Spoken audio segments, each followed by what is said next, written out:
নমস্কার বন্ধুরা, welcome to আরকে sports. তো গাইস, এই ভিডিওতেও কিছু ইন্টারেস্টিং আপডেট তোমাদের মাঝে আজকে শেয়ার করার আছে। সেই ক্ষেত্রে একটু স্কিপ না করে ভিডিওটা শেষ অবধি দেখতে থাকো এবং এই চ্যানেলে প্রথমবার এসে থাকলে চ্যানেলটিকে তোমরা সাবস্ক্রাইব কিন্তু অবশ্যই করে রেখো। তো গাইস, প্রথম যে খবরটা শেয়ার করব সেটা কিন্তু গতকালের আই লিগের ম্যাচটা নিয়ে। গতকাল আই লিগের ম্যাচে গোকুলাম কেরালা এফসির এগেনস্টে ম্যাচ খেলতে নেমেছিল ইন্টারকাশি এফসি দল। আর ইন্টারকাশি এফসি দল কিন্তু এই আই লিগের সবথেকে বড় গোল মার্জিনে তাদের জয়টা কিন্তু এবার গোকুলাম কেরালা এফসি দলের এগেনস্টে পেয়ে গেল, যেখানে ইন্টারকাশির দুরন্ত পারফরমেন্সের মধ্যে ছিল আই লিগে কোচ হাবাসের তত্ত্বাবধানে।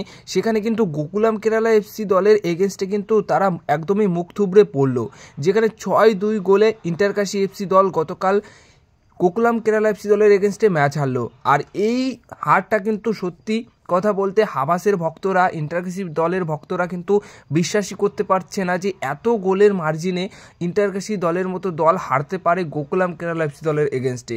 গোকুলাম কেরালা এফসি দল 6টা গোল করে, আর সেখানে কিন্তু একটা বিদেশি প্লেয়ার হ্যাটট্রিক করে এবং আরও একটি বিদেশি প্লেয়ার 2টো গোল করে এবং আরও একটি বিদেশি প্লেয়ার 1টি গোল করে। তো মোট 6 গোলের একটা মালা কিন্তু পড়ায় গোকুলাম কেরালা এফসি দল ইন্টারকাশি দলকে। আর ইন্টারকাশি দলের হয়ে মাত্র 2টো গোল আসে, যেখানে মিরান্ডা এবং আরও একটি বিদেশি প্লেয়ার বাবোভিচ তিনি কিন্তু গোল করেন। তো এই হার বা এই রকম ফলাফল অবশ্যই হাবাসের কাছ থেকে তো আমরা কখনোই আশা করি না। হাবাস কিন্তু এত গোল মার্জিনে কখনোই কোনো ম্যাচ হয়তো হারেনি, কিন্তু এই প্রথমবার এরকম গোল মার্জিনে ম্যাচ হেরেছে, যেখানে হাবাসের কিন্তু এখন বেশ বড়সড় পরিকল্পনা করতে হবে। যদি আই লিগ চ্যাম্পিয়ন্স হয়ে আইএসএলে আসতে হয় তাহলে কিন্তু গুরুত্বপূর্ণ ম্যাচগুলো অবশ্যই জিততে হবে। আর এই ম্যাচটাও কিন্তু গুরুত্বপূর্ণ ম্যাচ ছিল, যেখানে মনে হচ্ছিল যে আই লিগের সেরা দলগুলির মধ্যে ইন্টারকাশি দল হয়তো আই লিগ চ্যাম্পিয়ন্স হয়ে আইএসএলে আসতে পারে, কিন্তু তাদেরকে টক্কর দেওয়ার জন্য কিন্তু গোকুলাম কেরালা এফসি এবং আরও অন্যান্য দল রয়েছে। এমন নয় যে ইন্টারকাশি দলই ফেভারিট আই লিগের চ্যাম্পিয়ন্স হওয়ার ক্ষেত্রে। তো হাবাসকে কিন্তু অনেক কিছুই ভাবতে হবে। আর হাবাস কিন্তু এই হারের পর খুবই নিরাশ হয়েছেন, কারণ এইভাবেই এত গোলের মার্জিনে কখনোই সে হারেনি। এরপরে নেক্সট আপডেট যেটা রয়েছে, জুয়ান মেরা এই স্প্যানিশ স্ট্রাইকার কিন্তু আই লিগেও খেলেছেন এবং খেলেছেন পাঞ্জাব এফসি দলের হয়ে আইএসএল। তো এই জুয়ান মেরাকে কিন্তু এবার সই করিয়ে নিয়েছে ডেম্পো এফসি। হ্যাঁ, ডেম্পো এফসি গোয়ার এই ক্লাবটিতে খেলতে দেখা যাবে এবার জুয়ান মেরাকে, খুবই ভালো মানের একজন প্লেয়ার। তো এই ফুটবলারটিকে কিন্তু এবার ডেম্পো এফসি দলের হয়ে খেলতে দেখতে পারা যাবে। তো এবার নেক্সট আপডেট যেটা শেয়ার করব সেটা হচ্ছে টম অ্যালড্রেড এবং অ্যালবার্তো রদ্রিগেজ। গতকালের অনুশীলনে কিন্তু এই দুই বিদেশি প্র্যাকটিস করেনি। কি কারণে প্র্যাকটিস করেনি? কারণ খুব তাড়াতাড়ি তো 27 তারিখে মাঠে নামছে আবার এই দুই ফুটবলার, কিন্তু তার আগে প্রথম দিনের অনুশীলনে কেন নামলেন না এই দুই ফুটবলার? শোনা যাচ্ছে যে তাদের একটু শারীরিক অসুস্থতা রয়েছে, আর যেহেতু তারা পরপর ডিফেন্স লাইন আপে ম্যাচ খেলে আসছে তাই তাদের একদিনের ছুটি দেওয়া হয়েছে বা বিশ্রাম দেওয়া হয়েছে। তো সেই ক্ষেত্রে আজকের যে অনুশীলন সেই অনুশীলনে তারা আবার অনুশীলন শুরু করে দেবে, এমনটাই কিন্তু খবর রয়েছে। তো এই বিষয়টা নিয়ে সেরকম একটা চিন্তা করার কোনো কারণ নেই। আর এমনিতেও তাদের একটু বিশ্রামের প্রয়োজন অবশ্যই ছিল, যেভাবে গত ম্যাচে আমরা দেখেছি প্রথম প্লেইং 11-এর আক্রমণ ভাগে বেশ কিছু পরিবর্তন হয়েছে, কিন্তু ডিফেন্স লাইন আপে সেরকম পরিবর্তন হয়নি। তাই সেই ক্ষেত্রে পরপর যেহেতু ডিফেন্ডারদের ম্যাচ খেলেই আসতে হচ্ছে, তাই অন্তত তাদের 1-2 দিনের ছুটি বেশি করে দেওয়া উচিত, আর সেই কাজটাই করেছে। মানে একদিনের বিশ্রাম কিন্তু এই গুরুত্বপূর্ণ দুই বিদেশি ফুটবলারকে দিয়েছে কোচ মলিনা।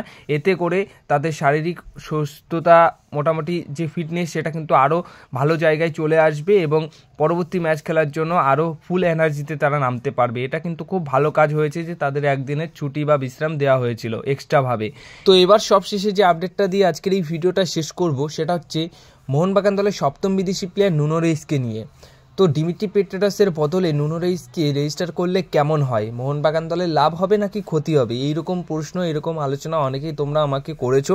তো তোমাদেরকে বলে দিই যে নুনো রেইস ডিফেন্সিভ মাইন্ডের ফুটবলার, মানে সিবি পজিশনে খেলে থাকে। কখনো কখনো প্রয়োজন পড়লে ডিফেন্সিভ মিডফিল্ড পজিশনে তাকে খেলানো যেতে পারে, কিন্তু ডিফেন্সিভ মিডফিল্ড পজিশনে খেলেও হয়তো ডিফেন্সিভ মিডফিল্ডারের কাজ হয়তো ঠিকঠাক করে করতে পারবে না, কারণ তার মেন পজিশন হচ্ছে সিবি মানে ডিফেন্স।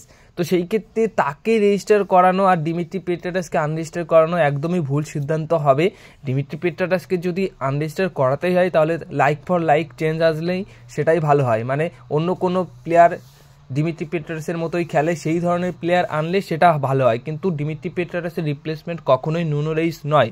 হ্যাঁ, যদি নুনো রেইসকে রেজিস্টার করানো হয় দিমিত্রি পেট্রাসের বদলে, তাহলে সেখানে নুনো রেইসের কাজ কখন মোহনবাগান দলে লাভজনক হতে পারে, তখনই হবে যখন টম অ্যালড্রেড বা অ্যালবাতো রদ্রিগেসের মধ্যে যে কোনো একজন কাঠ সমস্যা বা চোট সমস্যার জন্য খেলতে পারবে না, মানে দুইজনই হয়তো ধরো খেলতে পারছে না, তখন গিয়ে আমার কোচ মলিনার কাছে একটা অপশন থাকবে যে নুনো রেইস রয়েছে, সে তো সিবি পজিশনেই খেলে, তখন গিয়ে হয়তো লাভজনক ব্যাপার আসতে পারে নুনো রেইসকে নিয়ে। কিন্তু তার আগে কখনোই নুনো রেইসকে রেজিস্টার করিয়ে কোনোরকম লাভজনক দিক মোহনবাগান দল খুঁজে পাবে না বা লাভজনক দিক মোহনবাগান দলে থাকবে না, যতক্ষণ না টম অ্যালড্রেড বা অ্যালবাতো রদ্রিগেসের মধ্যে কোনো এক প্লেয়ার ইনজুর্ড হচ্ছে বা কাঠ সমস্যার জন্য খেলতে পারছে না, বা দুটো প্লেয়ারই বাদ পড়ছে কাঠ সমস্যা বা চোট সমস্যার জন্য, ততক্ষণ কিন্তু কোনোরকমভাবেই নুনো রেইসকে সেইভাবে লাভজনক অবস্থায় মোহনবাগান দল পাবে না, কারণ সে একজন ডিফেন্ডার পজিশনের প্লেয়ার।